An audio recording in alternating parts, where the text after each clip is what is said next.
आज गौरी विसर्जन. पण खरंच विचार करा, हे विसर्जन आहे का?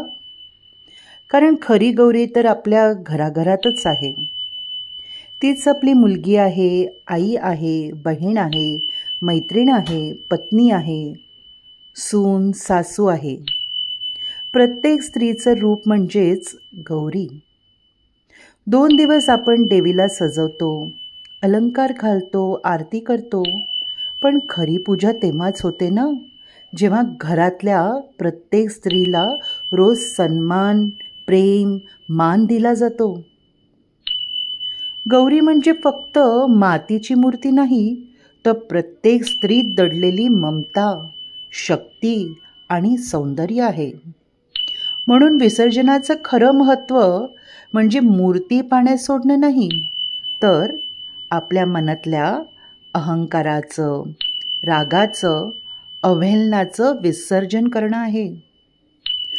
गौरी परत जाते, पण तिचं रूप आपल्या घरात दररोज असतं. ती म्हणजे आपल्या घरातली स्त्री.